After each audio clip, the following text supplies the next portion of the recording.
The night was quiet, the streets were empty, and the small town slept without worry. John, a simple man living alone at the edge of the forest, sat in his chair reading an old book. The sound of the clock on the wall was the only thing he heard. Tick-tock, tick-tock. Everything was calm, everything was normal, until the knock came. It was not a normal knock. It was soft, weak and desperate. 3 gentle taps on the wooden door. John lifted his head, his heart skipped a beat. No one came to his house at this hour. No one ever visited him at midnight. He waited, thinking maybe it was just the wind. But then it came again, the same soft knock. The same desperate sound. John stood slowly.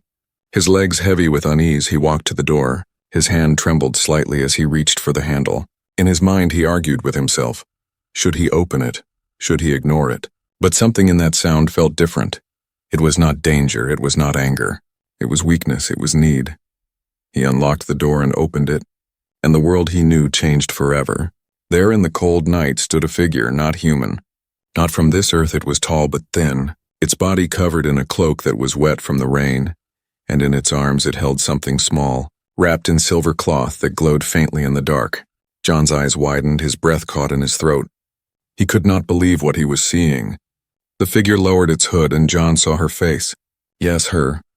She was a mother.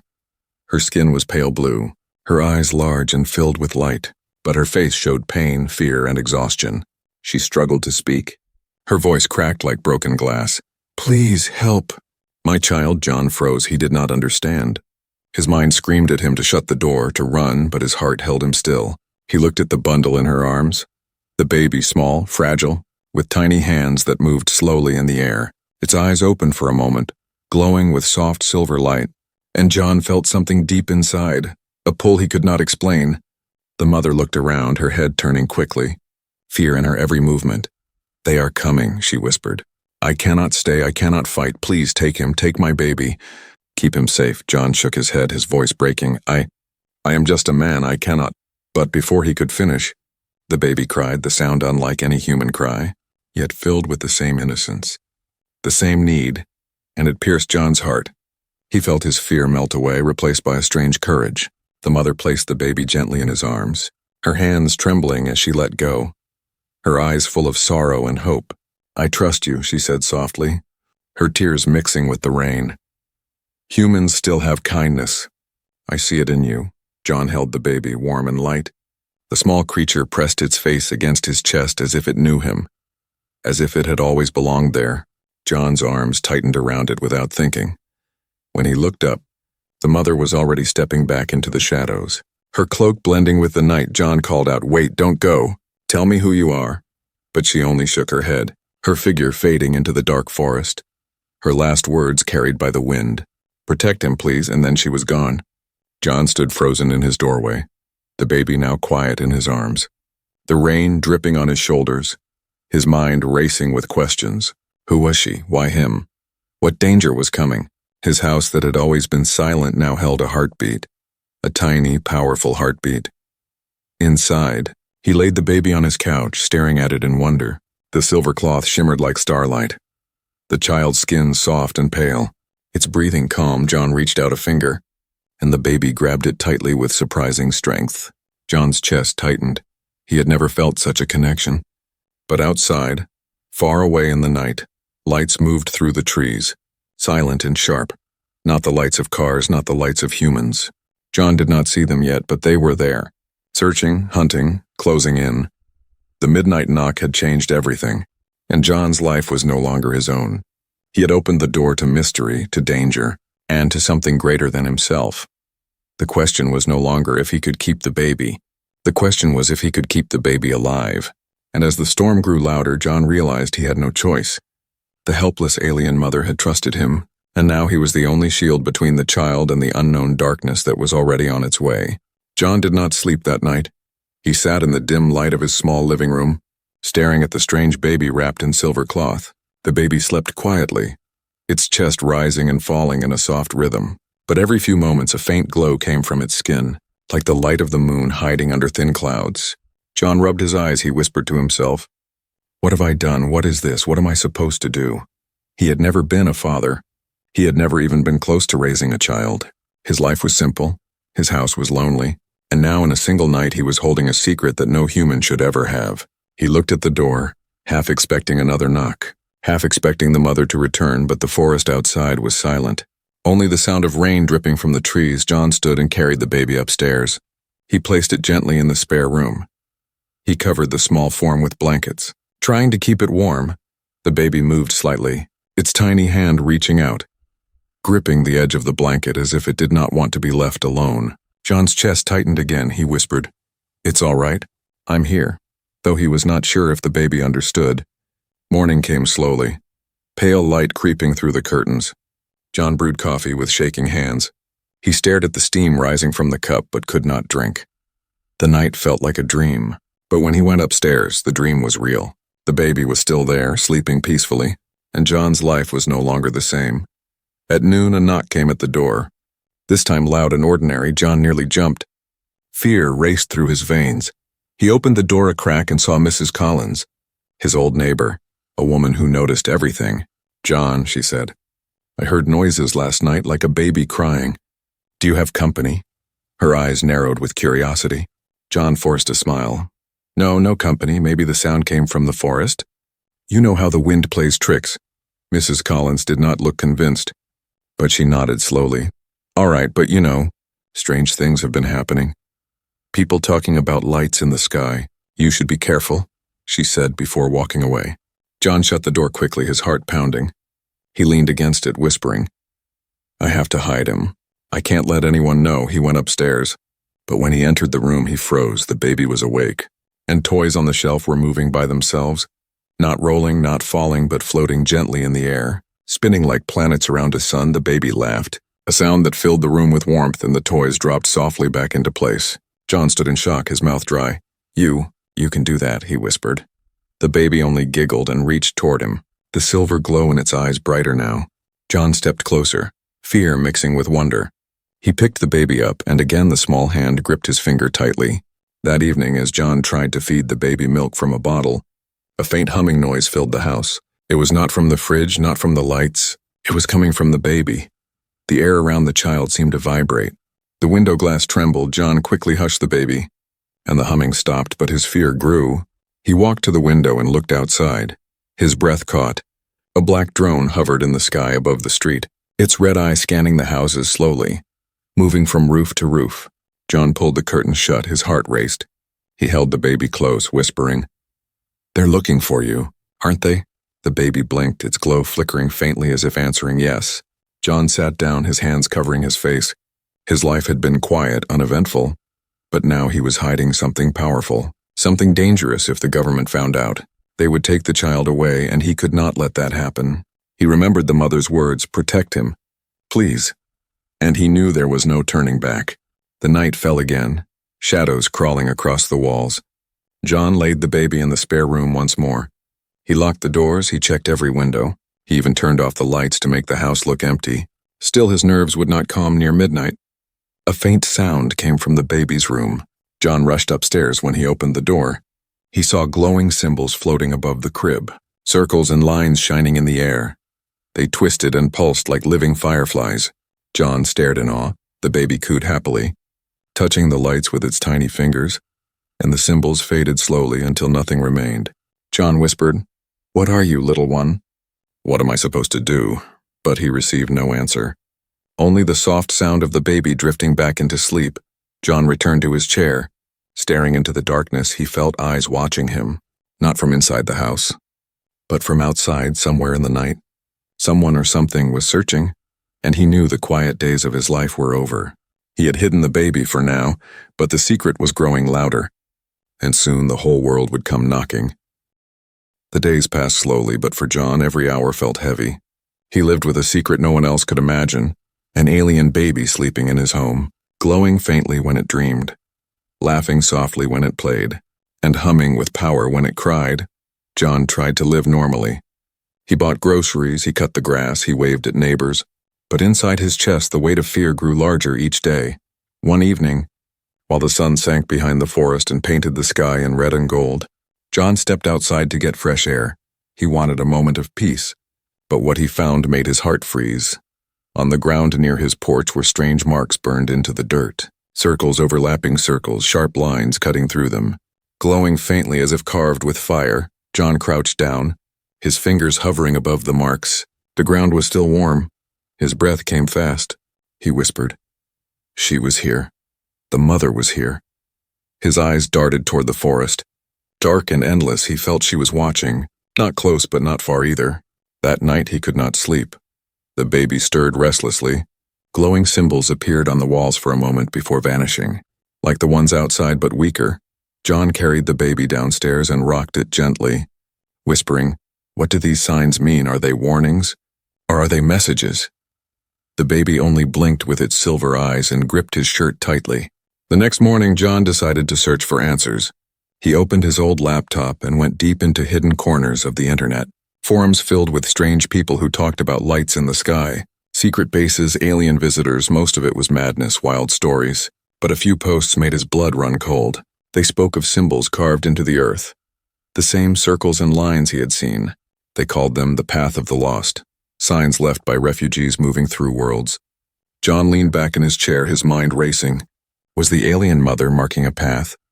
Was she leaving a trail for her people to follow? Or was she telling him something? He wanted to believe she was still alive, that she was searching for her baby. But he also feared the marks meant danger was close. That evening, as he closed the curtains, John noticed something strange. Across the street, a black car was parked, its windows dark, its engine silent. It had not been there before. He stood at the window for a long time, waiting, but the car did not move. His skin prickled with unease. Inside the house, the baby began to laugh. John turned and froze. Toys in the living room floated again, but this time not gently. They spun fast. The glow in the baby's eyes was brighter than ever. John rushed forward, holding the baby close, whispering for it to calm down. Slowly the toys dropped, rolling across the floor. Suddenly the baby lifted its tiny hand toward the window. Pointing outside, John followed its gaze, and his heart pounded on the glass, faint but real. Glowing symbols were drawn, the same circles, the same lines, as if someone had touched the window with invisible fire. John grabbed the curtain and pulled it shut quickly. The night grew tense. Every sound from outside made John jump. The howl of a dog, the crunch of gravel under unseen feet, the hum of the black car's engine finally starting. All of it pressed on his mind. He held the baby close and whispered, "Your mother is still out there, isn't she? She's trying to reach us." But even as he said it, he felt another truth. Someone else was also watching. Not the mother, not her people, but others who wanted the child for reasons darker than love. A week later, John walked into his backyard to check the soil. And there, near the edge of the woods, another sign had appeared, this one larger, brighter, glowing like embers in the ground. The baby began to hum softly in his arms, its glow matching the marks. John felt certain now these were not random. These were messages, he whispered. She's guiding us. She wants us to follow. His heart fought against his fear. If he stayed, the government or whoever watched him would come. But if he followed the path, he might find the mother. He might find the truth. That night a storm rolled in, lightning tearing the sky, thunder shaking the house. John sat near the crib watching the baby sleep, when suddenly the lights flickered, and the baby's glow filled the room. The symbols appeared again, stronger than before, covering the walls. The ceiling, even the floor. John stood in awe. He felt the presence of the mother, faint but real, like a voice calling from far away. Then, just as suddenly, the glow vanished. The baby sighed and returned to quiet dreams. John stood in the silence, his decision made. He could no longer wait. He would follow the signs. He would protect the baby by moving forward, not by hiding, but as he packed a small bag with supplies. His eyes caught movement outside. Across the street, not just one black car now, but two. Engines silent, lights off, waiting like predators in the dark. John tightened his grip on the baby. His whisper was steady now. "They can follow, but we won't be caught. Your mother left us signs and we're going to find her." The night had grown darker, but inside John burned with new determination. The path of symbols was calling, and whatever waited ahead, he was ready to face it. The quiet of John Street did not last. The two black cars parked outside had returned the next morning. This time they did not hide in the shadows. They stood in plain sight, their engines off, their windows dark like watching eyes that never blinked. John peeked through the curtain with the baby in his arms. His chest heavy, he whispered, "They know. They're here for you." The baby blinked with silver eyes. Small fingers tugging at John's shirt. It did not cry. It only watched the world with calm innocence, as if it knew what was coming. By noon, men in suits began walking from house to house, knocking on doors, showing badges, asking questions. John's stomach tightened. His neighbors looked confused but obeyed, pointing, talking, shaking their heads. Mrs. Collins stood outside with them for a long time, her eyes glancing toward John's house more than once. When the knock finally came to his door, it was loud, firm, not the weak sound from that alien mother weeks ago.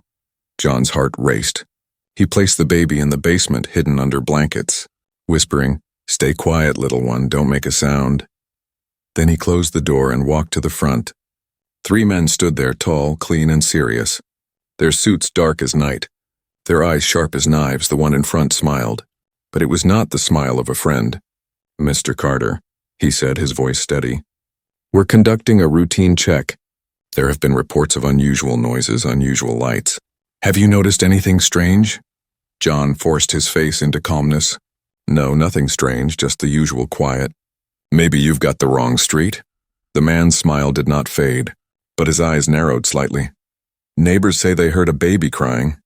"Mr. Carter, do you have visitors?" "Family, perhaps." John shook his head. "No family, no visitors. I live alone." His hands behind his back clenched tight, his palms sweating. He prayed the baby would stay silent below. One of the other men stepped past him, looking inside the living room, scanning the shelves, the floor, the ceiling. John's jaw tightened. "Do you have a warrant?" he asked, his voice firm now, but his stomach twisting with fear. The leader gave a soft chuckle. "We're not here to hurt anyone, Mr. Carter, just to ensure safety. Strange things have been reported in this region. It would be easier for everyone if we cooperate." Before John could answer, a faint sound drifted up from the basement. Not a cry, not a laugh, but a soft hum, the baby's hum, vibrating the air like a distant song. John's blood turned cold. He coughed loudly. Stepping forward to cover the noise, I said, "I live alone. There's nothing here for you." The men looked at him carefully, suspicion rising in their eyes. The leader finally nodded. "We'll be around, Mr. Carter, if you notice anything. Anything at all, you contact us." He handed John a small card, black with a single silver number on it. Then they walked back to their car. John shut the door quickly, leaning against it, his chest heaving. He rushed downstairs, the baby's glow still faint, the blankets trembling slightly from the hum. John picked it up, rocking it gently, whispering, "You have to stay quiet, they'll take you away. They'll hurt you." The baby's glow faded, and it snuggled against him with trust. That night, the black cars did not leave. Their lights off, their engines silent. Waiting like hunters, John sat in the dark, staring out the window, his mind racing. He could not hide much longer. Every hour they would grow closer. Every question would grow sharper. The next day, a low hum filled the sky. John stepped outside and saw something that froze him. A helicopter circled above, scanning the ground with a thin blue light, moving slowly across roofs and yards. When the beam neared his house, the baby began to glow again inside. John rushed in, covering the child with blankets, whispering desperately, "Please stop, please." The glow dimmed just as the beam passed over. John realized then that he could not stay. The government would not stop. They would search every house, every basement, every inch of ground until they found the child, and when they did, no kindness would protect it. That evening, Mrs. Collins came by again, her voice sharp. "John, those men asked me questions about you. They said you've been hiding something. Is there something you're not telling us?" Her eyes searched his face. John forced a weak smile. "No, nothing at all," but she frowned. Unconvinced after she left, John sat in silence, the baby cooing softly in his arms, and he understood the truth. He could no longer defend this secret by waiting. He had to move, he had to leave. As the sun fell and shadows stretched across the street, John packed a small bag, food, water, a flashlight, and the strange glowing cloth the mother had left. He strapped the baby to his chest carefully, the small head resting near his heart, the glow faint and steady. He looked once more at his home, the place where he had lived alone for years, and he whispered, "I'm not alone anymore. I'll keep you safe no matter what, outside." The black cars were still there, but John knew the forest behind his house offered another path. Silent, hidden, filled with danger but also with hope. The government had moved in. The walls of his quiet life were closing fast. And now there was only one choice left, escape. With the baby against his chest, John stepped into the darkness of the trees, leaving behind the street, the house, and the men who waited to take everything from him. The forest waited like a dark ocean, its trees tall and silent, its shadows deep and endless. John stepped into it with the baby pressed against his chest, his bag heavy on his shoulder, the night air cold and sharp. Behind him, the glow of street lamps faded. Ahead of him, the unknown stretched. He moved quickly, his feet crunching on leaves. Every sound around him made his heart race, the hoot of an owl, the rustle of a branch, the snap of a twig. He glanced back more than once, expecting to see black suits following. But all he saw was darkness still. He knew they would not give up. They would come. The baby stirred, making soft sounds. John whispered, "Shh, it's all right. I've got you." The small glow from its eyes lit the path faintly, enough to see roots and rocks. John realized the glow was not just light, it was guiding him, faint circles of silver shimmering on the ground whenever he hesitated, like footsteps left by something unseen. He remembered the symbols burned near his porch, the circles in the soil, the message from the mother, and his chest tightened. She was leading him somewhere. This path was not random, it was marked. Hours passed. His body tired, his legs heavy, but he pressed on, the baby surprisingly calm, as if it knew this was where they belonged. Then, near a river, the glow grew stronger and John saw it. A stone standing tall among the trees, covered in glowing carvings, the same symbols he had seen before, burning faintly even in the night. John approached slowly, his breath caught. The baby reached out its small hand and the carvings pulsed brighter. The river nearby shimmered as if touched by moonlight. John felt awe and fear together. He whispered, "This is a marker. Your mother left this for us." But before he could rest, a sound cut through the forest. The whir of engines not far, lights sweeping between trees. John crouched low, holding the baby tight, his heart pounding. Men were searching, their voices carried on the wind, sharp and commanding. He slipped behind the stone, hiding in the shadows. The baby pressed close against him. The lights came closer, blue beams slicing through the dark. John's breath shook. He whispered, "Please, stay quiet." The baby's glow dimmed as if it understood. The men passed, their lights sweeping just inches from John's hiding spot. His pulse hammered in his ears, then slowly the voices faded. The engines moved away. John let out a long breath. His hands trembling, he looked at the baby, whispering, "You saved us, didn't you? You made your glow fade." The baby only smiled softly, gripping his shirt with tiny fingers. By dawn, John reached deeper into the woods. The air was colder, the trees thicker, but the glowing trail continued. Stones here, carvings there, always leading him forward. He knew now the mother had prepared this path.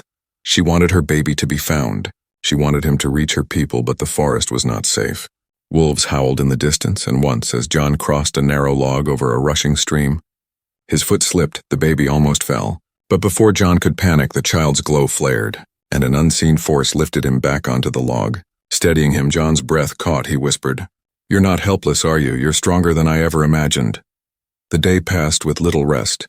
John's body ached, but he pressed on, following the glowing trail until at last he reached a clearing, the sun setting in fire and gold. In the center of the clearing stood another marker, larger than the last, and carved into it was a shape that made John's heart twist.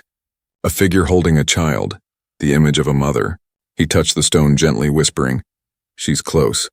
I can feel it." The baby cooed softly, silver eyes shining with warmth. John sat for a moment, giving his legs a rest, feeding the baby milk from the bottle he carried. As he did, he noticed something else. In the sky above, faint lights moved. Not stars, but ships, silent and distant, watching the forest. John's stomach tightened. Two kinds of lights now hunted this place, the government from the ground and strangers from the sky. He whispered, "We have to move faster or we'll be caught between them." As night returned, John wrapped himself in his jacket, holding the baby close for warmth. The forest alive with strange sounds. He closed his eyes for only a moment, but then a sharp crack echoed through the trees, a branch breaking under a heavy foot. His eyes snapped open, voices again, closer this time, flashlights flickering through the woods. He grabbed his bag, pressed the baby to his chest, and ran. Branches whipping his face, the trail glowing brighter as if urging him forward. He did not look back, he did not dare. The baby's hum rose, the air vibrating, the glowing stones flaring brighter, guiding him faster. The men's voices behind grew louder, their footsteps crashing through the brush. John ran until his lungs burned, until his legs screamed. Then at last he reached another marker, larger than the rest, glowing so brightly it lit the forest like day, and for a moment the men's voices stopped. Silence fell. John stood in front of the glowing stone, panting, his face pale, his arms wrapped tight around the baby. He whispered, "This is it. This is where we're meant to be." But the silence was broken by a new sound, one that froze him completely, the sound of engines above, the trees shaking as a dark aircraft descended through the clouds. The government had found him, and maybe the aliens too. The forest was no longer a safe path. It had become the center of the hunt. And John knew the real test was only beginning. The forest clearing glowed with strange light. The great stone shone like a beacon. John stood there, his breath heavy, the baby pressed against his chest, his heart racing as the dark aircraft hovered above the trees, its engines roaring low, branches shaking, leaves falling like rain. John looked around desperately, searching for cover, but there was none. Only the glowing stone and the shadows of the trees. The baby stirred, its small hands glowing faint silver, its hum rising like a soft song. The stone pulsed in answer, and then, from the edge of the clearing, a shape appeared. Cloaked, weak, moving slowly, John's eyes widened. His breath caught in his throat. It was her, the mother, the alien woman who had left her child on his doorstep. She stepped forward, her body trembling, her face pale, her eyes burning with both sorrow and hope. John whispered, "It's you," his voice shaking. The baby cooed, reaching out with tiny glowing fingers. The mother fell to her knees, tears shining on her cheeks.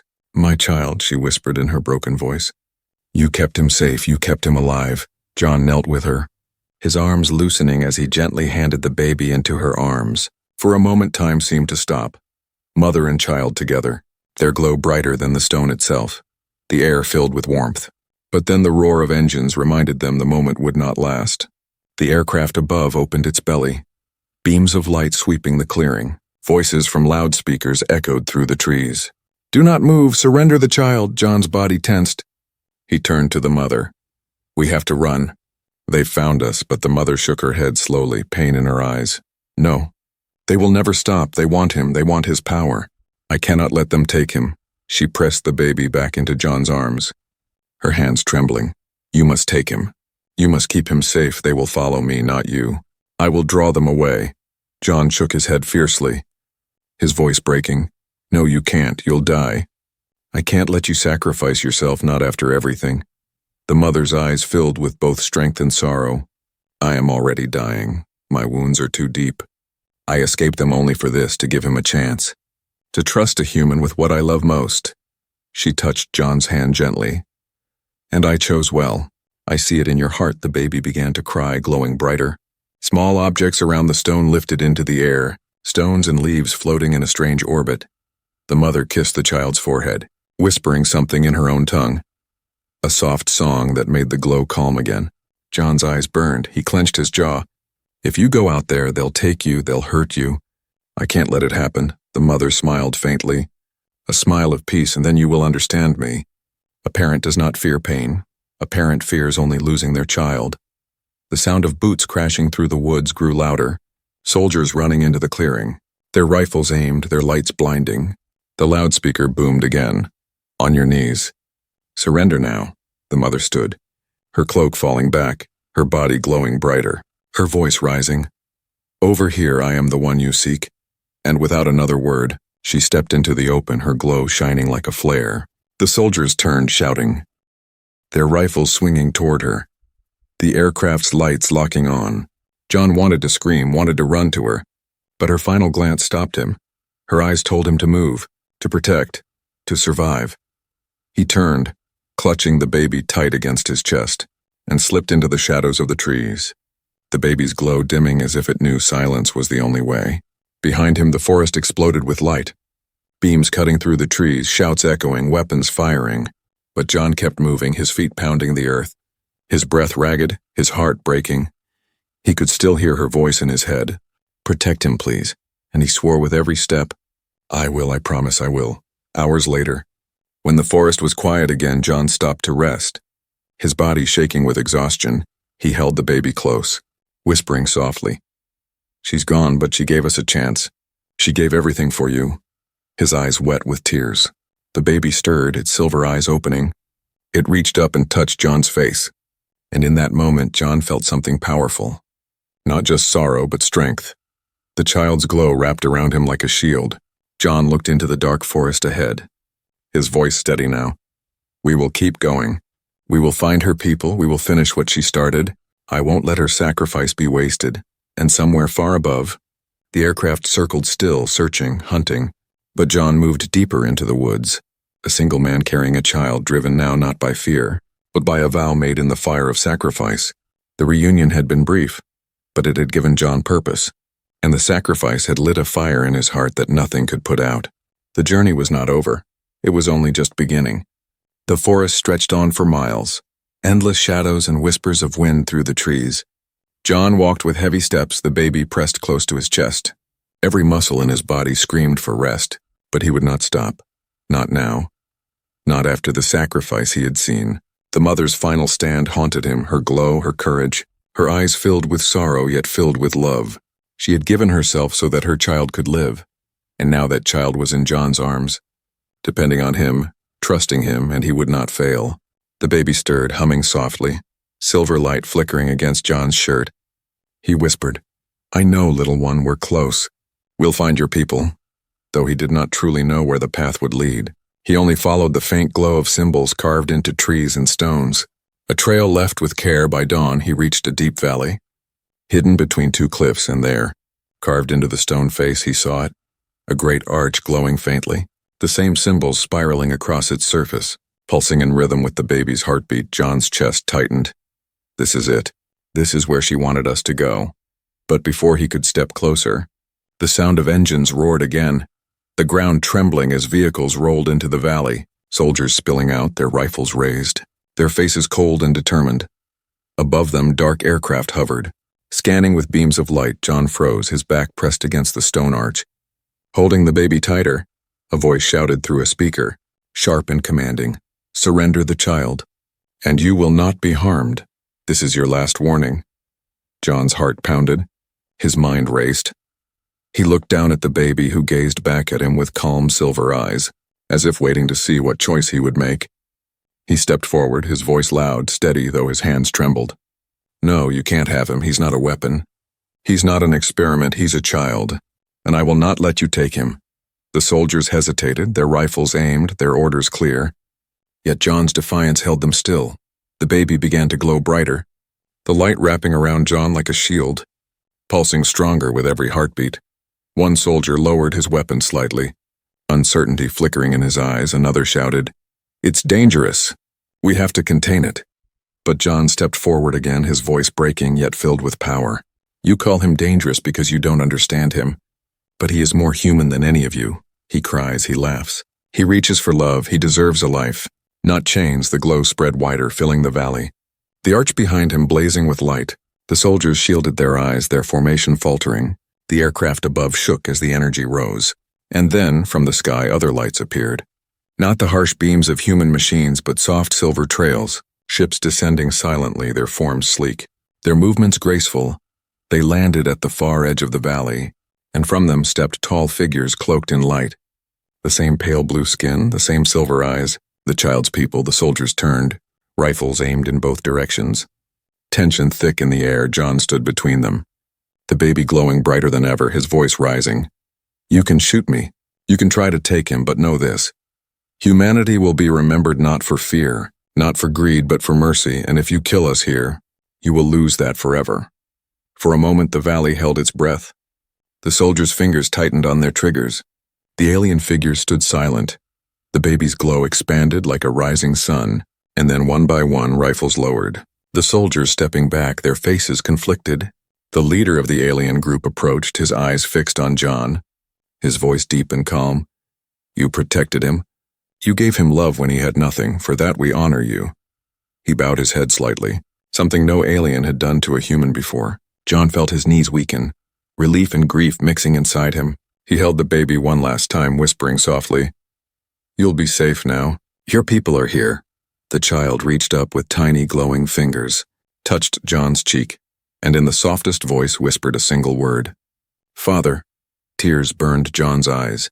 His arms trembled as he handed the child to the alien leader, his heart breaking and healing at the same time.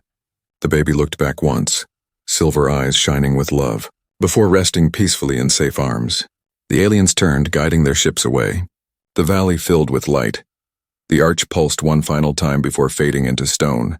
The soldiers stood in silence, their weapons lowered, their eyes unsure, none of them willing to stop what had just happened. John stood alone in the valley, the echo of the word father still in his ears, his chest heavy but his spirit unbroken. He knew he had lost something, but he also knew he had saved something greater, for in that moment humanity had been tested, and one man's mercy had shown the universe that humans were more than fear, more than violence. They were protectors, they were family, they were hope.